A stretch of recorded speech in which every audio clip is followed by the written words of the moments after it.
हम आपको pant palazzo cutting के बारे में बताएंगे। ये हमारी 14 मोहरी, लंबाई 38 और हिप हमारा 42 है। इन तीनों नाप को लेते हुए हम आपको इसकी प्रॉपर तरीके से कटिंग बताएंगे। जब भी आप कोई इस तरह का कपड़ा काटो, पैंट प्लाजो या किसी कुछ भी इस टाइप का, तो आप अपने पास इस पर देखिए इस तरह के स्केल रखो। एक आप स्ट्रेट वाल रखो और एक ये आपको इस तरह का स्केल रखना होगा, जिससे आपकी इन चीज़ों की जो आपकी ट्राउज़र टाइप के कपड़े होते हैं उनकी सब्जी आपकी परफेक्ट कटिंग आ जाती है। तो देखिए हम आपको बताते हैं, हमने इसको कटिंग करा हुआ है।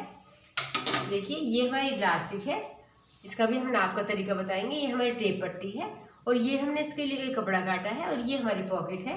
इन सब चीज़ों की जानकारी हम आपको देंगे। तो देखिए ये हमने प्लाजो की कटिंग करी हुई है। अब हम सबसे पहले आपको बताते हैं कि जब आपके पास इस तरह का कोई कपड़ा आता है और आपको उसकी कटिंग करनी होती है, तो सबसे पहले आपको उसमें क्या करना होता है। तो देखिए जो भी आपकी नाप लंबाई की होती है उसमें आप सबसे पहले लंबाई का निशान लगाओ। देखिए यहाँ से नापने के बाद आप 37 पर निशान लगाओ। देखिए जैसे हमने लगाया है, ये हमारा 37 है और हम इसके बाद 2.5 इंच फोल्ड करने का लगाएंगे। उसके बाद हम ऊपर की साइड आते हैं। देखिए अब हमें चौड़ाई का निशान कैसे लगाना है कि जो भी हमारी नाप होती है उसमें हम सबसे पहले फ्रंट पार्ट हमारा अच्छे से कट जाए तो बैक पार्ट हमारा बिल्कुल परफेक्ट तरीके से आ जाता है। तो देखिए हम उसके बाद हम 14 इंच का निशान लगाएंगे, क्योंकि हमें ये निशान लगाना होता है हिप का 1/3, क्योंकि हिप हमारा 42 है। उसका 1/3 करने के बाद हमारा 14 इंच आता है, तो हमने ये 14 इंच का मार्क करेंगे। उसके बाद हम एक आसन का निशान लगाएंगे जो हमारा 12 इंच होगा। इसका भी नाप का तरीका है, जो आपका हिप है, हिप का 1/4 करो और उसमें आप 1.5 या 2 इंच प्लस करो। जो भी आपका निकल कर आता है वो आपके आसन की लंबाई होती है। उसके बाद जब हम आसन लेते हैं, जो हमारे हिप का 1/3 है, उसके अंदर हम 2 इंच करते हैं।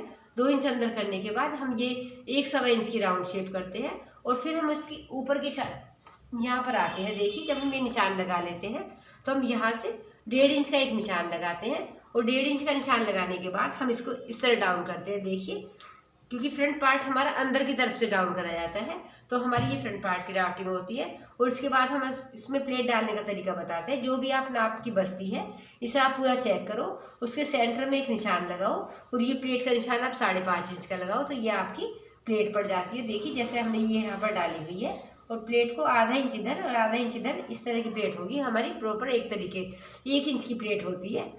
तो देखिए ये आपकी फ्रंट पार्ट की ड्राफ्टिंग हो जाती है। इसके बाद हम आपको बैक पार्ट का तरीका बताते हैं। जब आप इतना सब कुछ कर लेते हो तो बैक पार्ट के लिए आप सबसे पहले 5 इंच की लाइन ड्रॉ करो। देखिए यहाँ से इस तरह भी 5 और इधर की साइड से 5, इस तरह करने के बाद आप बिल्कुल स्ट्रेट तरीके से देखिए लाइन ड्रॉ करो इस तरह। फिर आप यहाँ से एक 12 इंच की लाइन लगाओ, जितनी आपने फ्रंट पार्ट पर लगाई थी। देखिए ये आसन की 12 इंच की लगाओ और इसमें आपको यहाँ पर 3 इंच का भार करना है। देखिए ये हमने यहाँ पर भार करा है और यहाँ पर 1.5 इंच करने के बाद ये हमारी राउंड शेप है। तो देखिए और ये हमारे आसन की ड्राफ्टिंग हो जाती है। तो इसमें समझना होता है कि जब हम फ्रंट पार्ट काटते हैं, बैक वाले पार्ट को जो हम हिप का 1/3 करते हैं, उसके बाद आप 5 इंच ऊपर छोड़ो। उसके बाद आप 12 इंच का निशान लगाओ जितना आपने फ्रंट पार्ट पर लगाया था, और उस लाइन को 3 इंच बाहर करो, ना कि अंदर।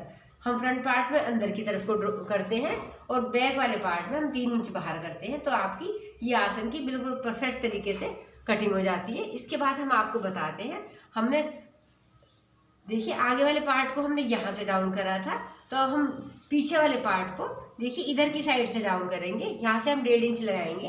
देखिए ये हमने यहाँ पर 1.5 इंच लगाया है और इस पार्ट को हम इस तरह तिरछा कर देंगे, तो हमारा ये यहाँ से 5 इंच बचता है और ये वाली हमारी यहाँ से 3.5 इंच बचता है, जिससे हमारा ये आसन कंफर्टेबल हो जाता है और बैठने उठने में कोई दिक्कत नहीं आती।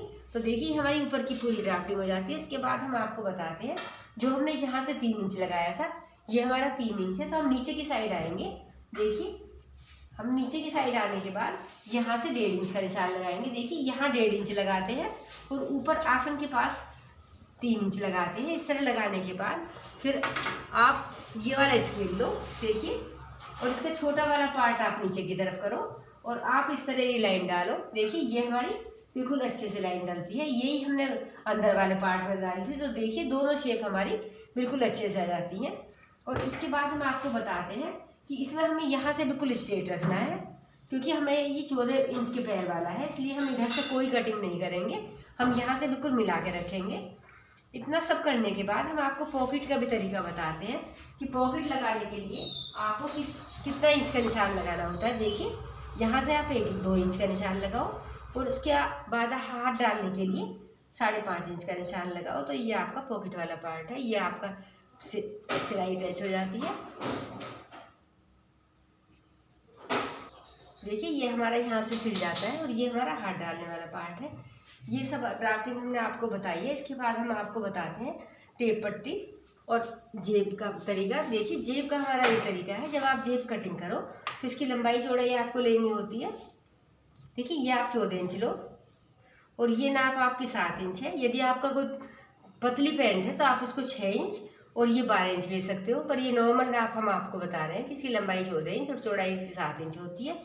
इसके बाद आप यहाँ से 7 इंच का एक निशान लगाओ, 11 इंच का एक निशान लगाओ और इस निशान को लगाने के बाद ये आप राउंड शेप करो। तो देखिए, ये आपकी जेब की कटिंग हो जाती है। और जेब को भी लगाने का हम आपको तरीका बताते हैं। देखिए, यहाँ से जेब लगाई जाती है, इतना पार्ट यहाँ से अटैच हो जाता है, ये हम यहाँ से ओपन रखते हैं और ये इसका पार्ट सिल जाता है। तो हमारी जेब देखिए इस तरह सेट हो जाती है। इसके बाद हम आपको बताते हैं टेप पट्टी के बारे में।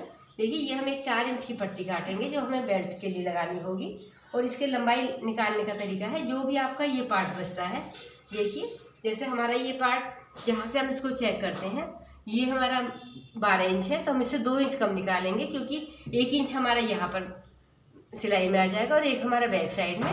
तो हम इसको 24 ना निकाल के हम इसको 22 इंच की पट्टी निकालेंगे। इस तरह हम ये 22 इंच की पट्टी और 4 इंच चौड़ी निकालेंगे। इसके लिए हम एक देखिए इस तरह की टेप पट्टी लेंगे जो हमें बेल्ट में लगानी होती है, वो भी सेम यही साइज़ होगा। और हम आपको लास्टिक का भी तरीका बताते हैं। देखिए, लास्टिक डालने का तरीका होता है, जो भी आप पैंट, प्लाजो, ट्राउज़र, जो भी आप इस टाइप के कपड़े काटते हो और जिसमें आपके फ्रंट पार्ट में बेल्ट होती है और बैक पार्ट में आपको लास्टिक डालनी होती है, तो उसका लास्टिक डालने का तरीका होता है कि हिप का 1/3। हिप का 1/3 का मतलब है, जैसे आपका हिप 42 है तो आपको 14 इंच की लास्टिक बैक पार्ट में डालनी होगी और 14 इंच में ही आप फ्रंट पार्ट की कटिंग करोगे। और आसन का तरीका हिप का 1/4 + 2 इंच और बैक पार्ट आपका ऊपर से 5 इंच बड़ा और ये आपका 1.5 इंच इधर की तरफ से डाउन करना होता है। देखिए, छोटी छोटी बात हम आपको बताते हैं। ये आप इधर से 1.5 इंच डाउन करोगे और इसको आप 1.5 इंच इधर से डाउन करोगे और जो आपको ये ड्राफ्टिंग डालोगे ये आप 14 इंच के अंदर डालोगे और ये वाली जो ड्राफ्टिंग डालोगे आप यहाँ से 3 इंच बाहर करोगे।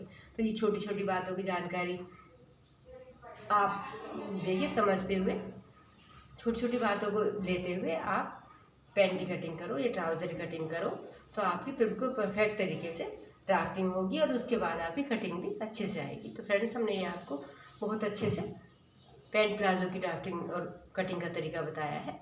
यदि आपको अच्छा लगा तो आप हमारे चैनल को सब्सक्राइब कीजिए। हमारे चैनल का नाम है fashion boutique and training centre. और आगे भी हम आपको नेक्स्ट अच्छी वीडियो डालेंगे जो हमारी गोल लास्टिक वाली ट्राउज़र की होगी, उसकी भी हम आपको परफेक्ट कटिंग बताएंगे जो आपकी काफ़ी कंफर्टेबल होगी।